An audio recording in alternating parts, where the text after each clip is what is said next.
નમસ્કાર, મંતવ્ય ન્યૂઝમાં આપનું સ્વાગત છે। હું છું આપની સાથે ધરતી। અમદાવાદના રિવરફ્રન્ટ ખાતે કોંગ્રેસનું સંમેલન યોજાઈ રહ્યું છે। સીધા જઈશું ત્યાં। उसके लिए मैं आप सबको बहुत बहुत बधाई देना चाहता हूं। ये संकेत है भावी चुनाव का। जो माहौल में देख रहा हूं गुजरात के अंदर 27 साल तक शासन किया बीजेपी ने, बड़ी बड़ी बातें करी गई हो, खूब उसकी पब्लिसिटी की गई, तो धरातल के अंदर आज भी लोग बहुत दुखी हैं। गरीब ही रह गया, नारे दिए गए वो सब विफल हुए। गांधी के राज्य में शराबबंदी तो है नाम की, 70 लोग मारे गए नकली शराब पी करके। तो आप सोच सकते हो कि हालात क्या है। कोरोना आया था यहाँ पर, पूरा देश देख रहा था कि अहमदाबाद के अंदर लोग एम्बुलेंस के अंदर ही, गाड़ियों के अंदर ही बैठे हुए अपनी ड्रिप लगवा रहे थे। तो आप सोच सकते हो कि कैसा कुप्रबंधन था। सरकार की हाईकमान घबरा गई और पूरी सरकार को बदलना पड़ा। इतिहास में कभी नहीं हुआ। कोई भी मंत्रिमंडल में क्या सभी निकम्मे थे, नाकारा थे, भ्रष्ट थे। मुख्यमंत्री सहित पूरी कैबिनेट बदल दी गई। उसको आप अंदाज कर सकते हो कितने घबराए हुए लोग हैं ये। पिछली बार भी राहुल गांधी जी के नेतृत्व में आपने शानदार कैंपेन किया। पूरे देश को लगा कि इस बार तो सरकार बदल जाएगी। अगर 10 सीटें कम आती तो सरकार बदल जाती हो सकती। अमित शाह गृह मंत्री जी नारा दिया था, इस बार 150 का नारा दिया था। आई कितनी? 99 सीटें आई, 99 सीटें सिर्फ आई थी। कहाँ 150 का 99। वही हालात इस बार हैं। मैं आपको आह्वान करना चाहूँगा कि राहुल गांधी जी जिस प्रकार से पिछले 8 साल में जिस रूप में भूमिका निभाई है विपक्ष की, पूरा देश लोहा मान रहा उनका। हर विषय पर, अभी रघु शर्मा ठीक कह रहे थे, हर विषय पर उन्होंने इस सरकार को घेरा है। जो विपक्ष की भूमिका होती है कमी नहीं रखी है। इसलिए राहुल गांधी के नाम से, चाहे प्रधानमंत्री हो, चाहे वो गृह मंत्री हो, चाहे उनके कोई मंत्री हो या स्पोक्समैन हो, वो टारगेट राहुल गांधी को क्यों करते हैं? क्योंकि राहुल गांधी वो व्यक्तित्व है जो पूरे देश के आम आवाम की आवाज़ है। जो चुनौतियाँ देश के सामने हैं, चाहे अंदरूनी हो चाहे बाहरी हो, चाइना का जो सीमा में जो आतंक है उसकी तरफ ध्यान किसी ने आकर्षित किया है, तो उसका नाम एकमात्र राहुल गांधी नाम है। यहाँ पर चाहे बेरोजगारी की बात हो, महंगाई की बात हो, कोरोना की बात हो, सरकार को वार्न किया फरवरी के अंदर, 20 के अंदर ही परवाह नहीं करी। बाद में भुगता, पूरा देश भुगता। दूसरी लहर में तो ऑक्सीजन की कमी से कितने लोग मारे गए थे, आप सबको मालूम है। इसलिए मैं कहना चाहूँगा कि इस बार आप लोग कमर कस ले। आप पार्टी को तो आप लोग गुजरात में अलाउ ही नहीं करें। जिसने गुजरात के महात्मा गांधी, जिन्होंने जन्म लिया पोरबंदर में, जिसको आज देश सब राष्ट्रपिता मानता है, और सोनिया गांधी जी ने, डॉक्टर मनमोहन सिंह जी ने संयुक्त राष्ट्र संघ से कैंपेन करके प्रस्ताव पास करवा दिया कि महात्मा गांधी के जन्म दिवस 2 अक्टूबर को पूरी दुनिया मनाएगी अंतर्राष्ट्रीय अहिंसा दिवस। उस महात्मा गांधी को आपने गायब कर दिया अपने पोस्टरों से, अपने कैंपेन से। हम भगत सिंह जी का बहुत सम्मान करते हैं, बड़ा त्याग किया, फांसी के फंदे पर चढ़े, पूरा देश नतमस्तक है उनके सामने। डॉक्टर अंबेडकर ने संविधान बनाया, उनको मानने वाले हम लोग हैं। ये तो कभी मानते नहीं थे, ये तो खाली कभी सरदार पटेल के नाम ले लेते हैं, कभी गांधी जी को अपना लेते हैं, कभी अंबेडकर साहब का नाम ले लेते हैं। दिल से किसी को स्वीकार नहीं करते हैं लोग। वो लोग हैं ये सत्ता में बैठे हुए लोग जो फासिस्टी है, खाली लोकतंत्र का चेहरा पहना हुआ है। इसलिए आज लोकतंत्र खतरे में देश में। ईडी, इनकम टैक्स, सीबीआई आतंक मचा रखा है, संविधान की धज्जियां उड़ रही है, जुडिशरी दबाव के अंदर है। इसलिए मैं लंबी बात नहीं करता हुआ इतना ही कहना चाहूँगा।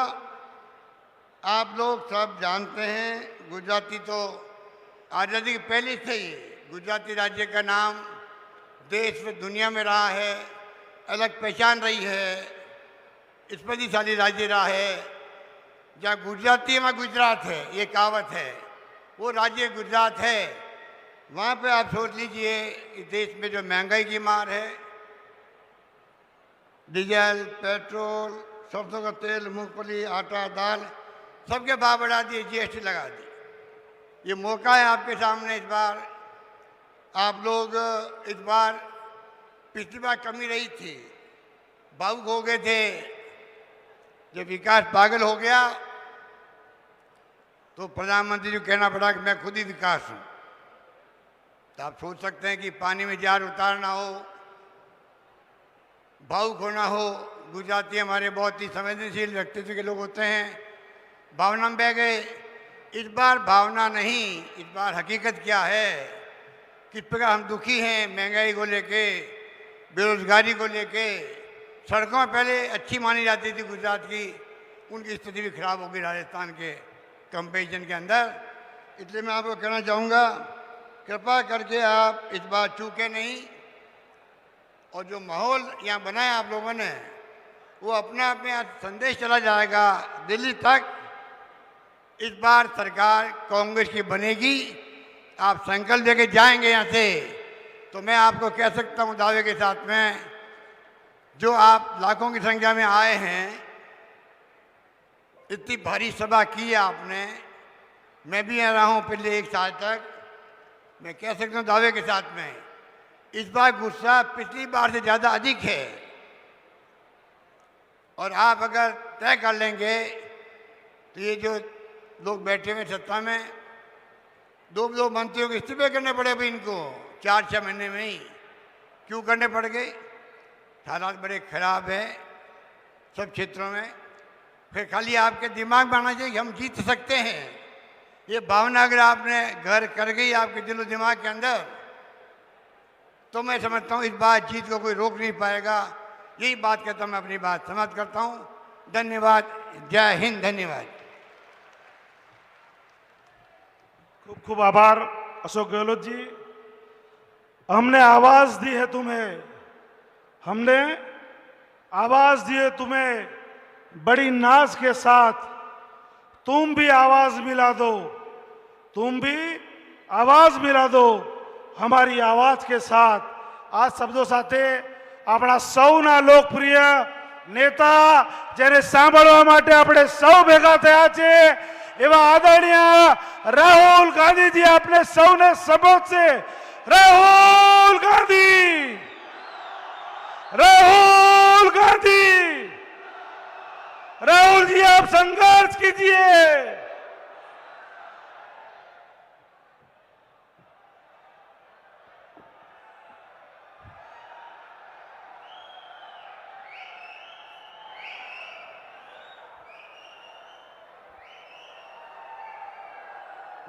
केसी वेणुगोपाल जी,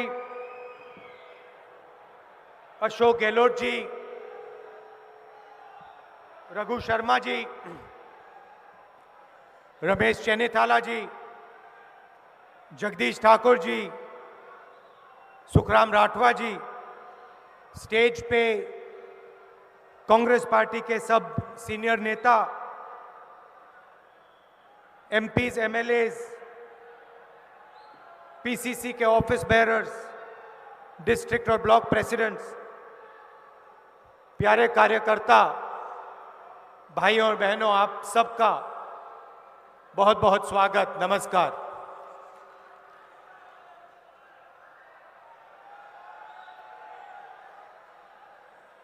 प्रेस के हमारे मित्रों,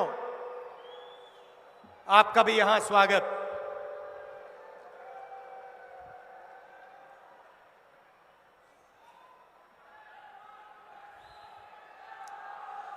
पूरे गुजरात से यहां आज कांग्रेस के कार्यकर्ता आए हैं।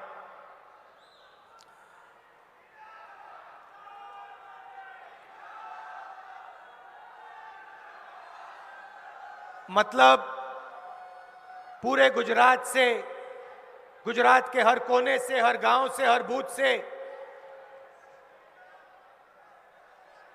हजारों बब्बर शेर यहां आज आए हैं।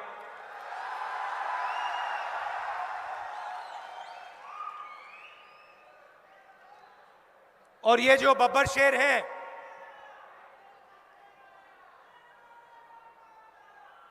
ये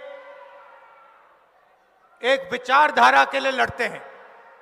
ये आम बब्बर शेर नहीं है कि किसी भी चीज के लिए लड़ जाएं। ये विचारधारा की लड़ाई लड़ते हैं। और मैं जानता हूं कि यहां गुजरात में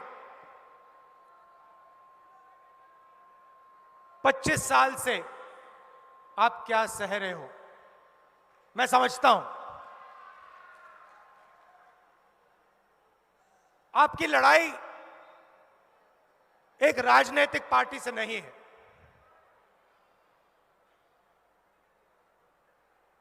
यह लड़ाई कांग्रेस और बीजेपी के खिलाफ नहीं है, इनके बीच में नहीं है। सबसे पहले आपको समझना होगा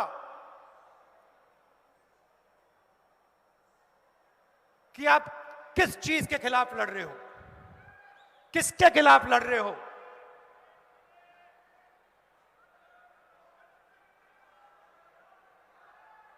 देखिए,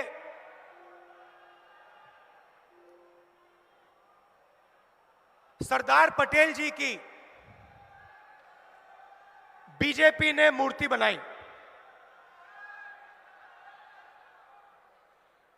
सरदार पटेल जी की दुनिया में सबसे बड़ी मूर्ति बीजेपी, नरेंद्र मोदी जी और आरएसएस के लोगों ने बनाई। सही? सरदार पटेल जी थे क्या? उन्होंने अपनी जिंदगी किन लोगों के लिए दी? वो किससे लड़े और क्यों लड़े? सबसे पहले सरदार पटेल जी सिर्फ एक व्यक्ति नहीं थे। आपने उनकी शरीर की मूर्ति बनाई, मगर वो सिर्फ एक व्यक्ति नहीं थे। वो गुजरात और हिंदुस्तान की किसानों की आवाज थे। मतलब जो भी उनके मुंह से निकलता था, जो भी उनके मुंह से निकलता था, वो गुजरात और हिंदुस्तान के किसानों के हित के लिए निकलता था। अगर आप सरदार पटेल जी को पढ़ोगे, उनके भाषण सुनोगे, उन भाषणों में किसानों के खिलाफ उन्होंने अपनी पूरी जिंदगी में एक शब्द नहीं कहा।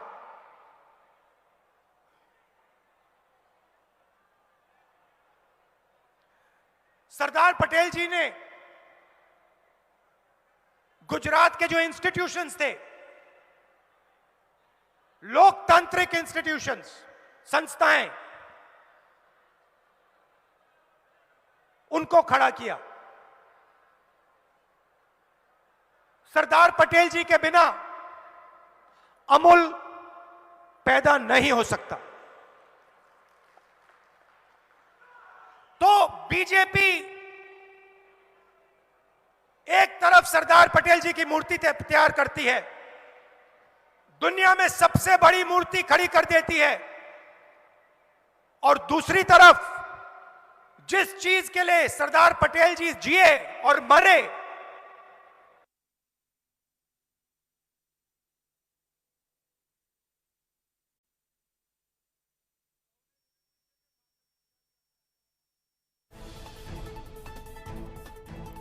કોંગ્રેસના નેતા રાહુલ ગાંધી રિવરફ્રન્ટ સભા સ્થળે ઉપસ્થિત રહ્યા છે. તેમણે સંબોધન કર્યું છે. રાહુલ ગાંધી પરિવર્તન સંકલ્પ સંમેલનમાં સંબોધન કરી રહ્યા છે. તો કોંગ્રેસ નેતા રાહુલ ગાંધી આજે અમદાવાદમાં છે. તેઓ આજે એક દિવસની ગુજરાત મુલાકાતે આવ્યા છે. તો મોટી સંખ્યામાં કોંગ્રેસના કાર્યકરો, નેતાઓ અને મોટી સંખ્યામાં લોકો રિવરફ્રન્ટ ખાતે ઉપસ્થિત રહ્યા છે.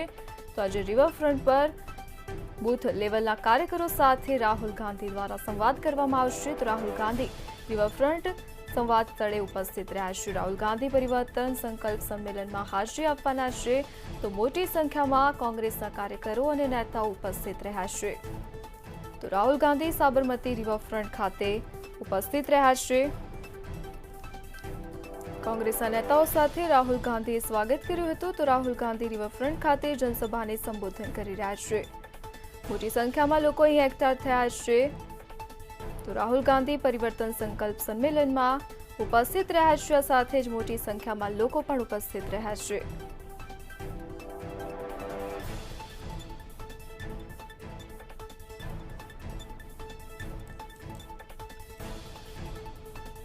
રાહુલ ગાંધી આજે એક દિવસના ગુજરાતના પ્રવાસે છે. તેઓ આજે રિવરફ્રન્ટ ખાતે જાહેર સભાને સંબોધન કરી રહ્યા છે. पटेल जी होते, क्या वो उद्योगपतियों का कर्जा माफ करते या किसानों का कर्जा माफ करते? अगर आज सरदार पटेल जी होते तो किसानों के खिलाफ वो ये 3 कानून कभी लाते? कभी नहीं हो सकता माफ, सवाल ही नहीं उठता. मर जाते मगर ये कानून नहीं पास होने देते. अगर आज सरदार पटेल जी होते, मैं आपसे ये सच्चाई है, गुजरात की जनता से पूछता हूं, एक तरफ अगर आज सरदार पटेल जी होते, मूर्ति बनाते हैं.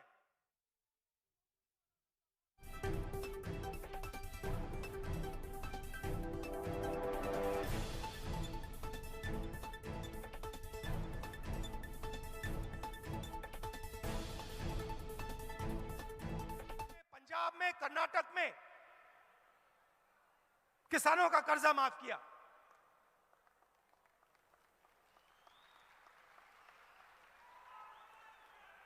जहां भी हम सरकार में आए, हमने कहा पहला काम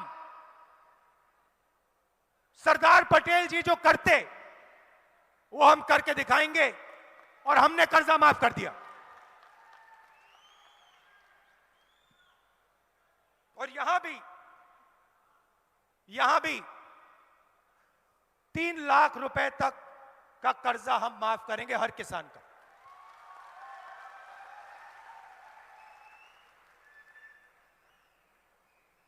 आप देखिए, मैंने आपसे पहले कहा आप लड़ किसके खिलाफ रहे हो.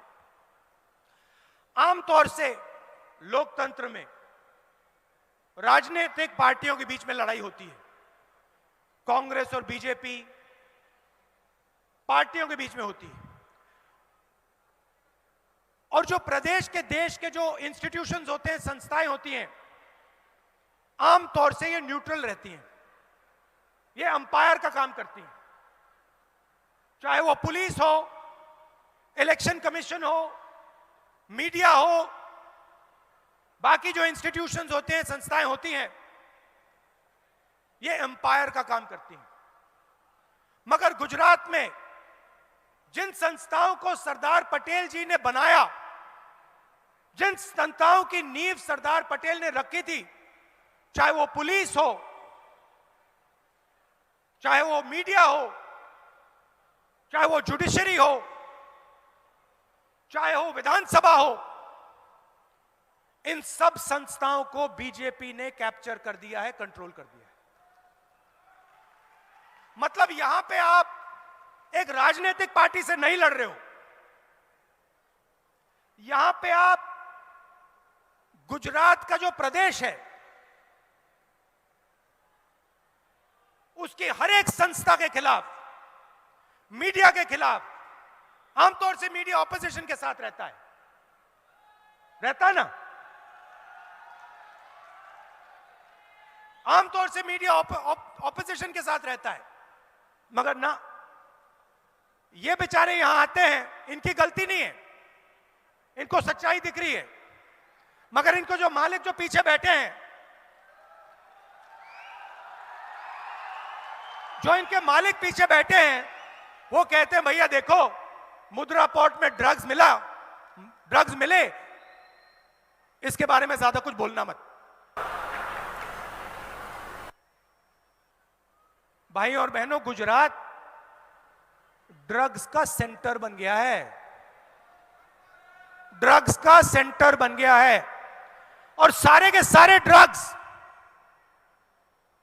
इसी मुद्रा पोर्ट से निकल रहे हैं, मगर आपकी सरकार यहां पे कोई कार्रवाई नहीं कर रही।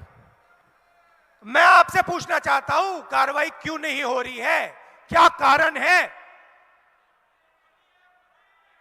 नहीं, जोर से बोलिए, क्या कारण है?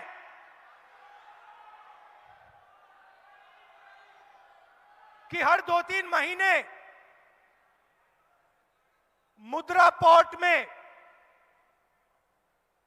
ड्रग्स मिलते हैं, जो गुजरात के युवाओं का भविष्य को नष्ट कर रहे हैं, खत्म कर रहे हैं, मगर वहां पे कोई एक्शन नहीं लिया जा रहा। कारण क्या है? कोई ना कोई कारण तो होगा। अगर किसी गरीब व्यक्ति के घर में पुलिस वाले ड्रग्स ढूंढ लें, 2 लाठी मार के जेल में कर देते हैं, सही बात है, 2 लाठी मार के अंदर कर देंगे, मगर अगर हजारों करोड़ रुपए के ड्रग्स मुद्रा पोर्ट में मिले, पुलिस कोई कार्रवाई नहीं करेगी। गुजरात मॉडल,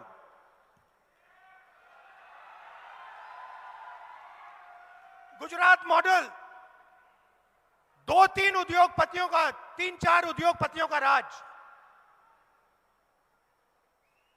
100% मीडिया का कंट्रोल।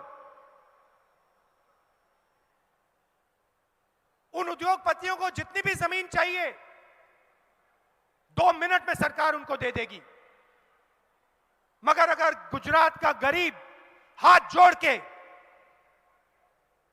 आदिवासी हाथ जोड़ के थोड़ी सी जमीन मांगे, सवाल नहीं उठता, चिल्लाओ जितना चिल्लाना है, कुछ नहीं मिलेगा। भाइयों और बहनों, बिजली के रेट गुजरात में हिंदुस्तान में सबसे ज्यादा हैं। नेक्सस है, वही 2-3 कंपनियां हैं, वही नाम है, आपके जेब में से पैसा निकलता है, सीधा उन्हीं 2-3 उद्योगपतियों के जेब में जाता है। और ये आप सालों से देख रहे हो। लोकतंत्र पर आक्रमण, गुजरात की जनता पर आक्रमण, कोई कुछ बोल नहीं सकता गुजरात में।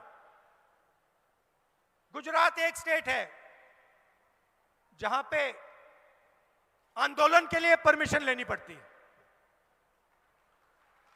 आंदोलन के लिए परमिशन लेनी पड़ती है। जिसके खिलाफ आप आंदोलन करोगे उसको परमिशन देनी पड़ेगी पहले, आंदोलन करने से पहले। यह है गुजरात। और आपने पूरे हिंदुस्तान को, अगर हिंदुस्तान के किसी भी व्यक्ति को व्यापार समझना हो, बिजनेस समझना हो, तो गुजरात उसको सिखा सकता है। आप सबसे आगे हो, मगर आपकी स्ट्रेंथ क्या थी? आपकी कंपेटिटिव एडवांटेज क्या थी? बड़े अरबपति नहीं, स्मॉल और मीडियम इंडस्ट्री आपकी स्ट्रेंथ थी। जो छोटे व्यापारी होते हैं, मिडिल साइज व्यापारी होते हैं, वो आपकी स्ट्रेंथ थी। आप मुझे बताइए, वो जो आपकी स्ट्रेंथ थी उसका क्या हुआ? क्या गुजरात की सरकार जो छोटे व्यापारी होते हैं, स्मॉल और मीडियम बिजनेसेस होती हैं, क्या उनकी मदद करती है? नोटबंदी से जो छोटे व्यापारी हैं, मिडिल साइज व्यापारी हैं, उनको फायदा हुआ? आप किसी भी दुकानदार से पूछ लीजिए, आपको बताएंगे, सब के सब बताएंगे कि नोटबंदी ने हमें नष्ट कर दिया। गलत जीएसटी लागू की, वही सवाल आप फिर से पूछिए,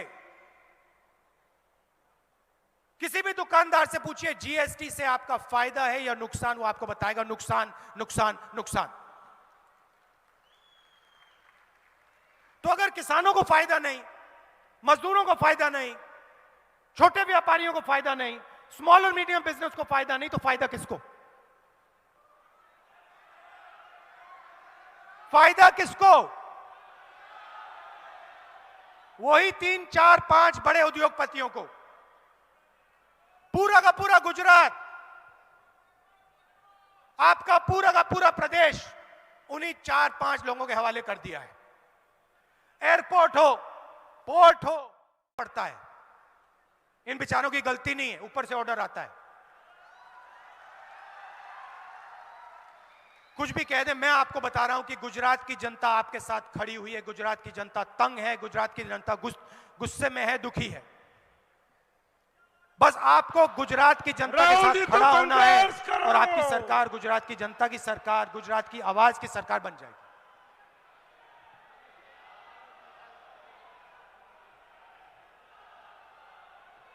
सरकार बनने के बाद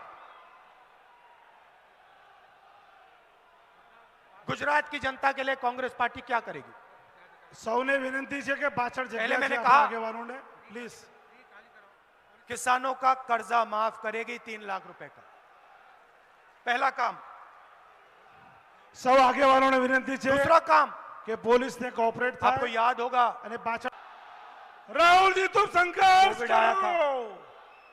याद है? भूल गए? याद है ना? आपको मालूम है गुजरात में कितने लोगों की मृत्यु हुई?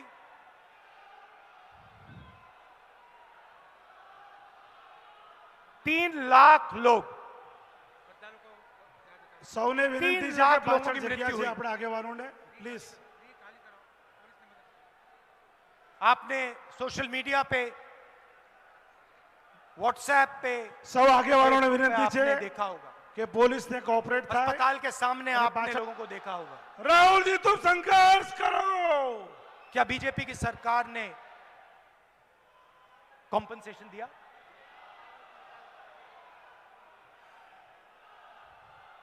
सरदार पटेल जी की इन्होंने मूर्ति बनाई।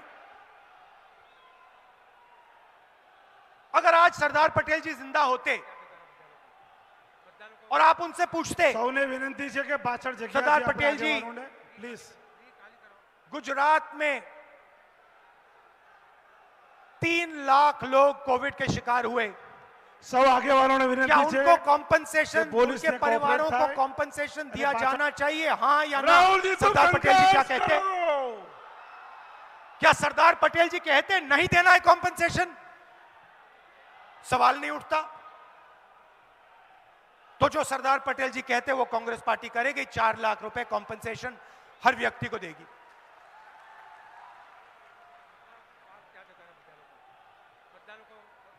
સૌને વિનંતી किसानों છે કે का પાછળ જગ્યા છે આપણા આગેવાનોને પ્લીઝ। बिजली बिल माफ करेगी और 300 यूनिट बिजली के जनरल સૌ આગેવાનોને વિનંતી છે કે પોલીસને કોઓપરેટ થાય અને પાછળ 3000 રાહુલજી તું સંઘર્ષ કરો। इंग्लिश मीडियम स्कूल और लड़कियों के लिए मुफ्त में शिक्षा कांग्रेस पार्टी देगी।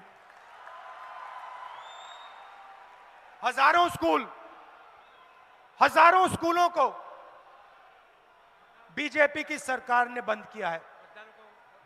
સૌને સરદાર વિનંતી પટેલ જી છે की કે મૂર્તિ પાછળ लगाई જગ્યા हुई है। છે આપણા આગેવાનોને પ્લીઝ। हजारों स्कूल को बंद कर रहे हैं। तो हम 3000 इंग्लिश मीडियम स्कूल સૌ આગેવાનોને વિનંતી છે और કે मुफ्त में પોલીસને કોઓપરેટ થાય। लड़कियों को अरे शिक्षा देंगे। રાહુલ जी तुम संघर्ष करो। और जो मिल्क प्रोड्यूसर्स हैं उनको 5 रुपए की सब्सिडी और गैस सिलेंडर जो आज 1000 रुपए का है वो हम 500 रुपए में देंगे। जो यूपीए के समय में 400 रुपए हुआ करता था, સૌને आज વિનંતી 1000 છે કે रुपए है। પાછળ જગ્યા છે આપણા આગેવાનોને પ્લીઝ।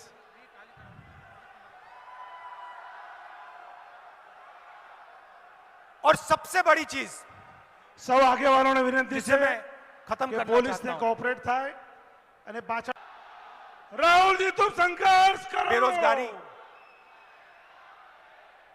और महंगाई। मैंने आपसे कहा कि बीजेपी की पॉलिसीज ने, नोटबंदी ने, जीएसटी ने जो स्मॉल और मीडियम बिजनेसेस हैं, छोटे व्यापारी हैं, उनकी रीढ़ की हड्डी तोड़ दी है। સૌને વિનંતી भाई और છે કે बहनों, પાછળ सच्चाई જગ્યા ये છે है આપણા આગેવાનોને પ્લીઝ। कि 2-3 अरबपति इस प्रदेश को रोजगार नहीं दे सकते हैं। रोजगार कौन देता है? रोजगार छोटे बिजनेस, स्मॉल और मीडियम बिजनेस, व्यापारी और किसान देता है। और जब तक इनकी सरकार नहीं बनेगी, जब तक किसानों की, छोटे व्यापारियों की, स्मॉल और मीडियम बिजनेस वालों की सरकार नहीं बनेगी, जो सरकार उनकी पूरी मदद करे, तब तक इस प्रदेश में रोजगार पैदा नहीं हो सकता है। आप जितनी भी कोशिश कर लीजिए, अगर स्मॉल और मीडियम इंडस्ट्री मजबूत नहीं हुई गुजरात में, यहां पे रोजगार पैदा नहीं हो सकता। अगर बैंक के दरवाजे किसानों के लिए, स्मॉल और मीडियम बिजनेसेस के लिए, डायमंड इंडस्ट्री के लिए, टेक्सटाइल इंडस्ट्री के लिए नहीं खुले, तो यहां पे रोजगार पैदा नहीं हो सकता है। और गुजरात के जो युवा हैं भटकते फिरेंगे मगर उनको रोजगार नहीं मिलेगा।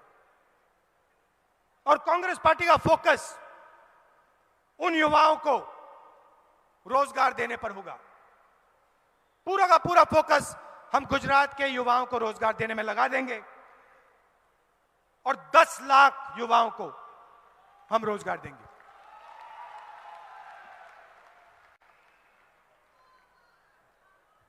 आपके सामने चुनाव है और मैं आपको बता रहा हूं, मैं पिछली बार भी आया था, इस बार भी आया हूं, मैं आपको बता रहा हूं, अगर आप लड़ गए,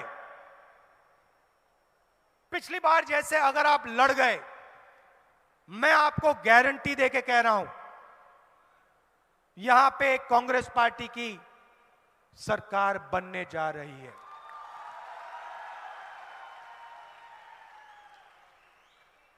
आप देखिए,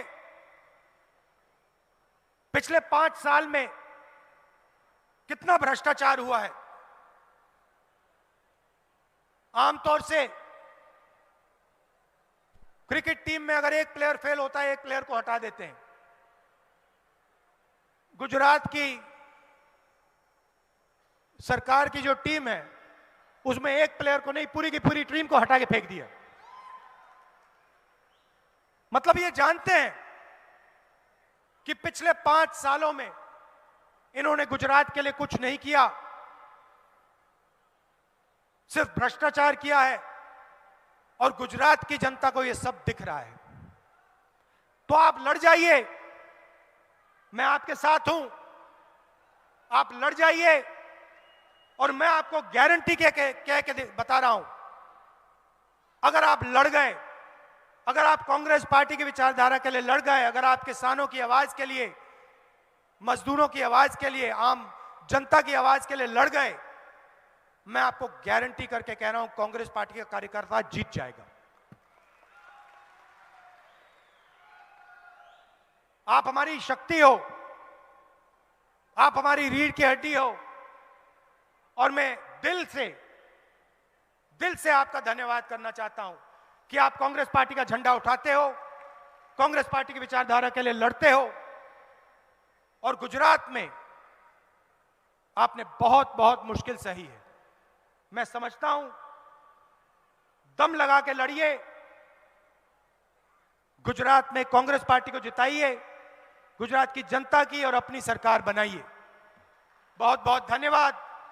नमस्कार। जय हिंद। ખૂબ ખૂબ આભાર. હવે હું આભાર વિધિ માટે ડોક્ટર જીતુભાઈ પટેલે વિનંતી કરીશ કે તેઓ આભાર વિધિ કરે. ગાંધી અને સરદારના ગુજરાતમાંથી હમ દો હમારે દો અને ઈડીને જેણે લલકાર કર્યો છે અને પરિવર્તનનો એક નવો સંદેશ લઈ 7મીએ ભારત જોડો યાત્રાએ નીકળવાના છે એવા હિન્દુસ્તાનના ભવિષ્ય રાહુલ ગાંધીજીનો હું આભાર માનું છું.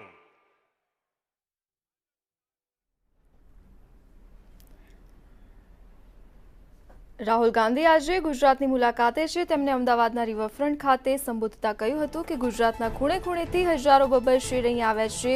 તેઓ વિચારધારાની લડાઈ લડી રહ્યા છે. ગુજરાતમાં 25 વર્ષથી લોકો જે સહન કરે છે તેવું સમજુ છું, તો તમારી લડાઈ રાજનૈતિક પક્ષથી નથી. સરકાર પટેલની દુનિયામાંથી આ સૌથી મોટી મૂર્તિ બીજેપી, આરએસએસ અને મોદીએ બનાવી છે. તો સરદાર પટેલના મોઢામાંથી જે શબ્દો નીકળતા હતા તે ખેડૂતોના હિત માટે નીકળતા હતા. તો વધુમાં તેમણે કહ્યું હતું કે ગુજરાતમાં કોરોનામાં 3 લાખ લોકોના મોત થયા છે. તો કોરોનામાં મૃત્યુ પામેલા લોકોને કોંગ્રેસ દ્વારા વળતર મળશે તેવી પણ વાત રાહુલ ગાંધીએ કહી છે.